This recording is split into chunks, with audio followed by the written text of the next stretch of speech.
Неврологот и сега веќе поранешен директор Игор Кузмановски работел без важечка лиценца, но користел факсимил издаден од Фондот за здравствено осигурување уште во 2010 година, кога имал право на работа. Фондот вели дека за да се издаде факсимил денес, установата мора да достави барање и важечка лиценца, заверена на нотар. Ова е дел од редовната процедура за склучување договори со јавни и приватни здравствени установи. Во ноември 2024 фондот побарал електронско поврзување со лекарската комора за автоматски пристап до сите активни лиценци, за да се спречат злоупотреби, но и по една година одговор од комората немало. Според новите правила, здравствените установи сами треба да го пријавуваат статусот на лиценците.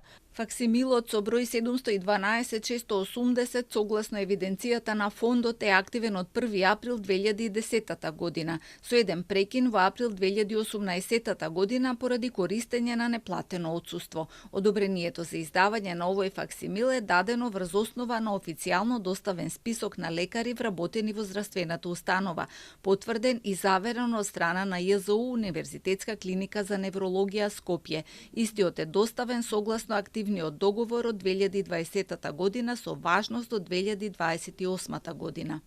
По контроверзната видеоснимка со Кузмановски, Министерството за здравство најави засилена контрола врз здравствените работници.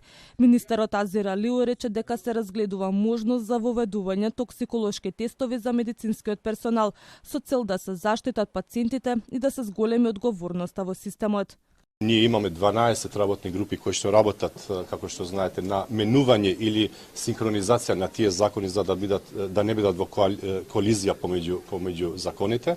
И една од можностите која што ќе ја разгледаме дали може во некој од законите да биде, ќе биде и тој член од законите. Премиерот Христијан Мицкоски коментира дека Кузмановски има импозантна биографија, а моментите на слабост ги смета за негова приватна работа. Тоа што се случи и тука не треба да сите се враќаме назад. Тоа што на моменти на слабост имал директорот поранешен, претпоставувам тоа ќе го следи него во текот на неговиот живот и тоа е негова приватна работа. Тука немам што да кажам. Ние како влада тоа што требаше да го направиме, го направивме и реагиравме веднаш. Пред 4 дена на социјалните мрежи се појави видео на кое се гледа како поранешниот директор на неврологија во чинија меша бела прашкаста материја.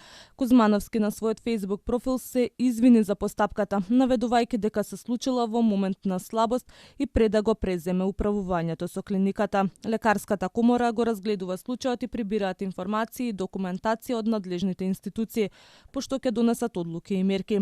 Министерството за здравство го разреши Кузмановски и на негово место го постави Јован Божиновски за ВД директор на клиниката за неврологија.